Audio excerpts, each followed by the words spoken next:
L'observateur agricole. ci rond-point yi ak si kii ñu jënd ko. merci beaucoup Cheikh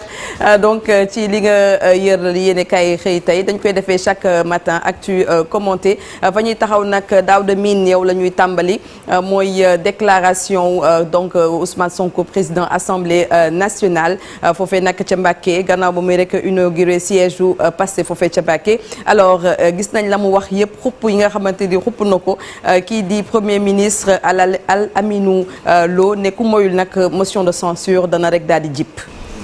waaw jërëjëf. ma jeena ba waaw effectivement boo jëlee déclaration Ousmane Sonko bi mën nañ ko xaaj ñetti parti parce que déjà li mu njëkk a def démonstration de force la waaw il a montré encore une fois qu'il s'est mobilisé et que c'est sur la base de cela également qu'il a estimé qu'il a déclaré que ni wax dëgg yàlla Pastef am na doole bu nga xamante ne sur le plan politique ba amatul benn élection bu nga xamante ne mën na fi am sans pour autant Pastef gagné ko dem na sax ba def projection ne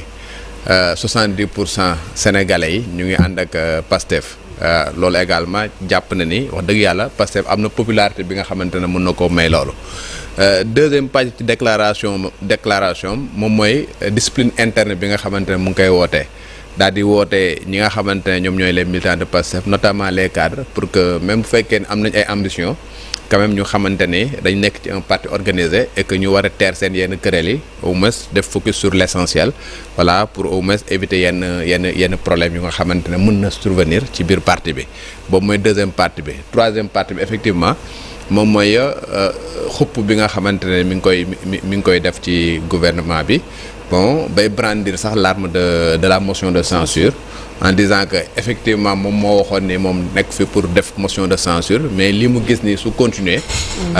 ci cëppaandaw ga ñoom dinañ def motion de censure daaneel gouvernement buñ tegee beneen gouvernement ñu daanelaat ko buñ tegee beneen gouvernement ñu daanelaat ko foofu également li ñu mën a wax rek moom mooy motion de censure prérogative bu nga xam ne assemblée nationale moom moo ko am voilà ñoom bés bu ñu jàppee ne war nañoo def motion de censure c'est le droit le plus absolu de le faire mais droit bi nga am également pour wax ni man mun naa def lii droit boobu également reconnaître ko keneen ki parce que exécutif ñoom ñooy ñi nga xamante ne ñoom ñooy exécuter la politique de la nation c'est le président qui définit la politique de la nation et c'est le premier ministre qui exécute la politique de cette politique là avec son gouvernement léegi ñoom nag su fekkee ñoom jàpp nañ ne lii mooy yoon bi nga xamante ne fa la ñu war a jaar exécutif bi je veux dire bu fekkee nañ jàpp ne lii mooy yoon bi ñu war a jaar pour satisfaire les préoccupations des Sénégalais wax dëgg yàlla am nañ droit daal di ne nii nga daan doxale yow ba nga fa nekkee mais d'accorduñ ci ni nga doon doxale ñun jàpp nañ ne nii la ñu war a doxalee parce que même boo déggee Al Aminou Lo bi muy doog a toog dès son premier discours donc dès sa première déclaration il avait dit que ni nous serons dans la continuité mais nous allons changer de méthode lii muy def nii nag changement de méthode la Ousmane Sonko amoon na méthode am na nu mu doon xalaatee am na nu mu doon doxalee en tant que premier ministre moom nag jàpp na ni beneen yoon lay utiliser te yoon boobu lay utiliser maintenant c'est à l'heure du bilan que la ñuy xool ndax véritablement méthode am efficace na wala efficaceul ndax réellement préoccupation des Sénégalais yi nga xamante ne moom lañ ko teg ci loxoom pour que mu war koo gérer ndax mu ngi koy gérer mais c'est pas à Ousmane Sonko de lui dire que bon fii lañ tegoon suñu tànk il faut nga continuer ci fañ tegoon suñu tànk sinon nangam c'est pas à lui de le faire exécutif mi ngi gérer li muy gérer moom nag en tant que législatif la nga xamante ne lan la ko yoon may na ko def mais ki nga xamante ne yoon may na ko leen également na ko bàyyi mu def loolu ci cëppaandaw ga nag après les Sénégalais vont juger. Cheikh. waaw mu mel ni donc daaw ñu koy wax sànq changement de méthode bokk na ci loo xamante ni gouvernement bi ñu ñëwee loolee lañ ne moom lañ njëkk gis nañ ne Ousmane Sonko démb également yëkkati na ay kàddu comme quoi que mu ne li nga xam ne jëloon na ko ci ay dogal ba mu nekkee ci primature donc bu ñu ko coppi jamono yi nekkatul li nga xam ne moom moo di élimaani jëriñ je pense que ki nga xam ne moom moo nekk élimaani jëriñ bi ak gouvernement bi nga xam ne donc moom la àndal am nañu les prérogatives ñu xool lan moom mooy dox ak lan moom moo doxul fan lañ fas yéene jëme li nga xam ne moom moo di réew mi l'essentiel moom mooy que ñu indi li nga xam ne moom moo di résultat ci bopp nguur gi ak lenn ci loo xamante ni itam sénégalais yi ñu ngi leen ciy xaar ñu taxaw ci bu baax a baax ku nekk am sañ-sañu wax ne lii moo baax lii moo baaxul keneen ki itam mën naa def nu ni mel mais l'essentiel mooy que ne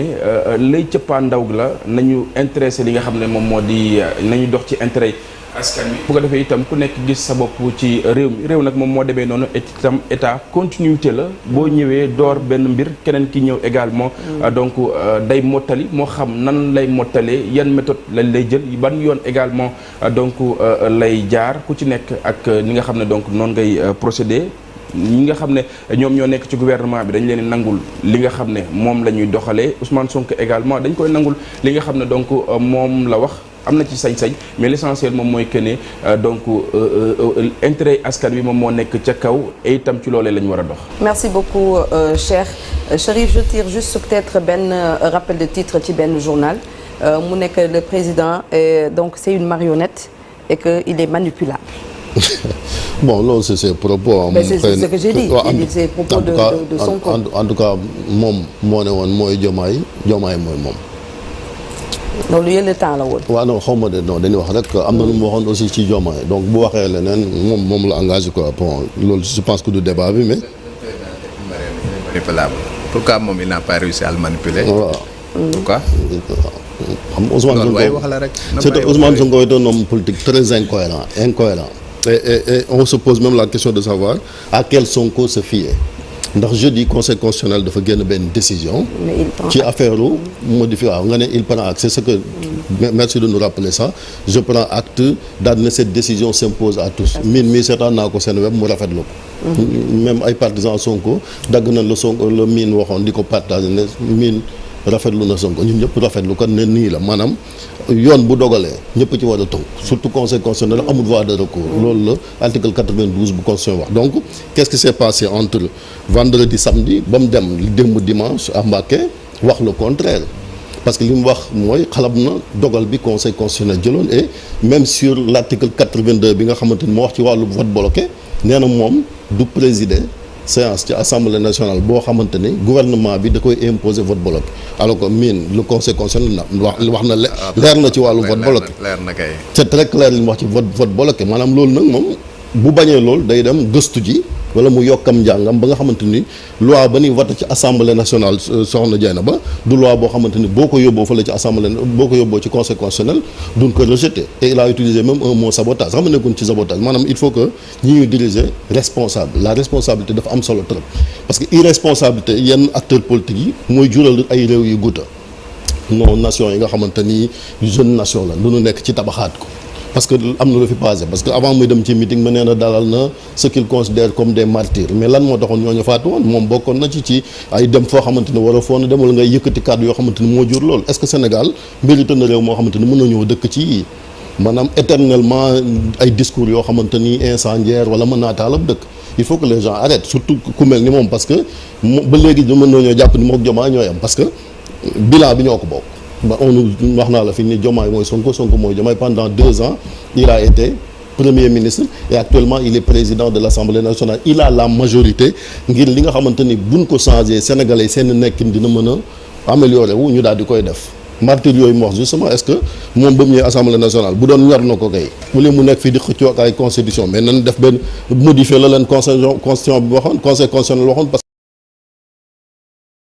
que woon loi d'amnistie pourquoi abroger wuñ ko totalement maintenant il peut le faire parce que ba léegi il a la majorité fële ci assemblée nationale mais mënoo taxaw di utiliser le mot sabotage maa lay wax ni ñoom ñoo yem maanaam bu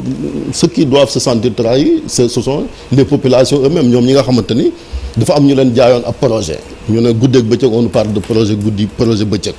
ñu fal leen ñu ngi nii gis nga ko ñoom ñaar ñu ngay xiiroo ak ŋaayoo kii ma ngay créer parti kii ma nga ne ca terrain ba delluwaat ne day defaat opposition et ceux qui disent que Sonko c'est un stratège foofu aussi man je m'interroge sur ça quoi parce que yow mënoo yenn erreur yi nga def ko nga xam ni moo la tere woon a bokk wala moo tere sax nga jot ci nguur gi ba nga joxoñ keneen nga wut plan B nga nar a nekkaat ci yoonu def les mêmes erreurs mooy li nga fi wax ni ay déclaration encore une fois xëy fi suba nit ñi naan da nga diffamé yooyu am na loo xam ne boo ci dafa am ay jàngat yoo xamante ni nit ki daf ko war a def. am na beneen tamit boo xam ne motion de censure Daouda Mine wax na ko loolu moom prérogative assemblée na su leen neexee ñu def seen motion de censure moo lay wan ni kon Sénégal contrairement ak ce qu'il avait déclaré également bi mu doog a installé wu ci assemblée nationale du ñu jëm ci blocage maanaam gis nga France am na fi premier ministre bu Macron fal gars yi daaneel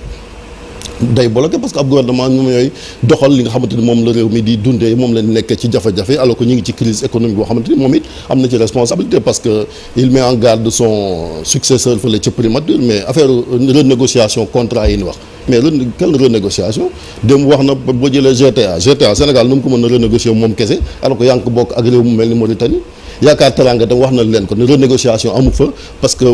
compagnie ya fa nekkoon ñoom ñoo jël seen décision daal demal seen bopp donc bu fekkente ni jël nga Sangomar bi nga xamante ne également gis nga fa ay Woodside gars yi fa nekk ñoom it Australie ñu ngay liggéey donc am na loo xamante ni bu tegee mënoo ko changer donc renégociation on nous parle de ICS on nous parle de là gis nañ ni ces mesures hasardeuses là ñoo plombé Sénégal ci mbir même ci mbiram det beeg décision yi nga jël beneen bi tamit moom mënoo taxaw ne way DG Pastef yi ñu baax lan xaw maanaam liggéey bu rafet lan liggéey loolu am na ñoo xamante ni jëlee nañ leen fi mais ñun fi remplace mënoo jàpp ni yow ñi ma ànd ak ñi ànd ak man ñoom ñoo baax ñi àndut ak man baaxoon soxna Diagne bu loolu amul fenn maanaam am na ay corps de contrôle yu fi nekk nan fa ay corps de contrôle comme ñenn ñi jógee nañ fa ñoom ñu dem gëstu ji buñ gëstoo ne kat gars yi ñoom yor nañ réew mu yor mu baax là on pourra applaudir mais c'est pas à lui taxaw ci tribune ne ñii ñoo baax ñii ñoo ban loolu bokkut ci wàllu probité alors que yow taxawoon nga fii ci wàllu fonds politique yi ne wax ci dafa araam ba ngay nekk ci opposition taxaw fii ñu ànd ak yow ne mosoo am fonds politique ban la dàqee bis ban lay dàq nga taxaw ne man am naa fonds politique 1 milliard 700 et quelque kii ana loolu kon yow jàpp ma ni yaa gën a jub wala yaa gën a nekk ci yoon ñi nga xamante ni yaa ngi leen di xalab alors que il y a 3 ans en 2021 la taxoon nga ne man maa demoon ca salon mais da nga noon man sama loxo jot sama ginnaaw parce que aw ma loo xamante ni mën naa dem di ko fajoo ji boo tax mënumaa dem ci ay kii yu mag yi jacuzzi yu mag yi loolu nga waxoon 2 ans après ñu gis leen gaa yaa ngi nguuru fii ci dëkk bi donc sénégalais leen yëpp et que sénégalais ñoo war a xam ni kat gars yi nga xamante ñoom ñoo fal amuñu projet amuñu dara surtout à commencer par lui ak Diomaye bi nga xamante ma nga ca de l'autre côté di créer ay parti c'est la même chose donc mburu foofu ko fëriñ la jaay na ba di wuti maire waaw man ko di wuti ay voilà c'est mburu foofu ko fëriñ la donc amul benn politicien boo xam ne mën nga fi taxaw ne mën maa gën ki si des donc politique nag noonu lay doxee donc Sénégal nii ñoom je pense que bis bu tànn jotee dinañ xam xel li ñi nga xamante ni moom mooy différence bi mën a def. voilà merci beaucoup Chérif 7h18 jot na léegi nag ñu ñëw ak yéen ci beneen ponk un jour au Sénégal un jour dans le monde.